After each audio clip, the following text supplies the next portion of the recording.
Global পয়েন্টের পক্ষ থেকে সবাইকে স্বাগত জানাচ্ছি। 4 বছর পর আবারও আফগানিস্তানের বাগরাম বিমান ঘাঁটি নিয়ে আন্তর্জাতিক আলোচনার নতুন করে নাম উঠে এসেছে। যুক্তরাষ্ট্রের সাবেক প্রেসিডেন্ট ডোনাল্ড ট্রাম্প একাধিক বক্তব্যে ইঙ্গিত দিয়েছেন আফগানিস্তান থেকে যুক্তরাষ্ট্রের সেনা প্রত্যাহারের সিদ্ধান্ত ছিল ভুল এবং তার মতে বাগরাম বিমান ঘাঁটির মতো একটি গুরুত্বপূর্ণ স্থাপনা ছেড়ে দেওয়া যুক্তরাষ্ট্রের জন্য দীর্ঘমেয়াদে সমস্যার কারণ হতে পারে। ট্রাম্পের এই বক্তব্য নতুন করে প্রশ্ন তুলছে, চীন ও রাশিয়ার কাছাকাছি অবস্থিত এই ঘাঁটি কি ভবিষ্যতে আবার আন্তর্জাতিক রাজনীতির কেন্দ্রে চলে আসবে? বাগরাম বিমান ঘাঁটি আফগানিস্তানের রাজধানী কাবুলের উত্তরে অবস্থিত। আন্তর্জাতিক সংবাদ মাধ্যমগুলোর তথ্য অনুযায়ী এটি দীর্ঘদিন ধরেই আফগানিস্তানের সবচেয়ে বড় সামরিক ও লজিস্টিক সুবিধার একটি কেন্দ্র ছিল। 2021 সালে যুক্তরাষ্ট্র ও ন্যাটো বাহিনী আফগানিস্তান ছাড়ার পর এই ঘাঁটির নিয়ন্ত্রণ তালেবানের হাতে চলে যায়। এরপর থেকে বাগরামের ব্যবহার ও ভবিষ্যৎ নিয়ে নানা আলোচনা চললেও কোনো দেশ আনুষ্ঠানিকভাবে সেখানে নতুন সামরিক উপস্থিতির ঘোষণা দেয়নি। ডোনাল্ড ট্রাম্প তার সাম্প্রতিক রাজনৈতিক বক্তব্যে দাবি করেছেন, বাগরাম বিমান ঘাঁটি শুধু আফগানিস্তানের জন্য নয়, বরং মধ্য ও দক্ষিণ এশিয়ার সামগ্রিক পরিস্থিতি বোঝার জন্য একটি গুরুত্বপূর্ণ পর্যবেক্ষণ কেন্দ্র ছিল। তার মতে এই ঘাঁটি ছাড়ার ফলে যুক্তরাষ্ট্র আঞ্চলিক তথ্য ও প্রভাবের একটি বড় সুযোগ হারিয়েছে।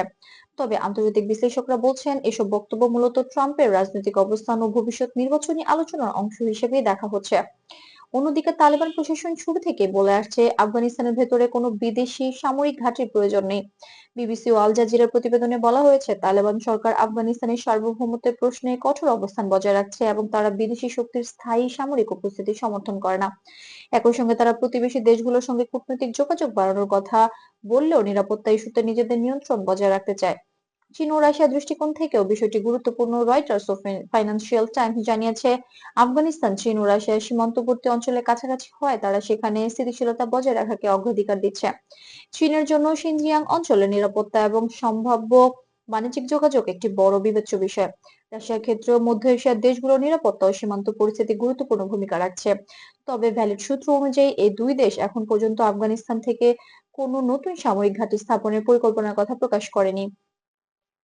যুক্তরাষ্ট্রের বর্তমান প্রশাসনের অবস্থানও তুলনামূলকভাবে সতর্ক। প্রেসিডেন্ট জো বাইডেনের প্রশাসন আফগানিস্তান ইস্যুতে মানবিক সহায়তা, কূটনৈতিক যোগাযোগ এবং আঞ্চলিক অংশীদারদের সঙ্গে সমন্বয়কে অগ্রাধিকার দিচ্ছে। আন্তর্জাতিক সংবাদ মাধ্যমগুলো বলছে, বাগরাম বিমান ঘাঁটি নিয়ে ট্রাম্পের বক্তব্য থাকলেও বাস্তব নীতিগত পর্যায়ে যুক্তরাষ্ট্রের পক্ষ থেকে কোনো নতুন পদক্ষেপের ঘোষণা এখনো আসেনি।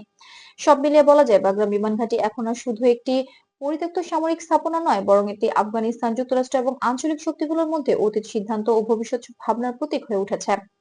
ট্রাম্পের বক্তব্য রাজনৈতিক আলোচনার নতুন মাত্রা যোগ করলেও বাস্তব পরিস্থিতি নির্ভর করছে আঞ্চলিক স্থিতিশীলতা, কূটনৈতিক সমীকরণ এবং আন্তর্জাতিক সিদ্ধান্তের উপর। এভাবে আন্তর্জাতিক রাজনীতি ও বৈশ্বিক ঘটনা প্রবাহের নিরপেক্ষ যাচাইকৃত বিশ্লেষণ পেতে গ্লোবাল পয়েন্টের সঙ্গেই থাকুন। ভিডিওটি ভালো লাগলে লাইক দিন, মতামত জানান এবং নিয়মিত আপডেট পেতে আমাদের চ্যানেলটি সাবস্ক্রাইব করতে ভুলবেন না। ধন্যবাদ।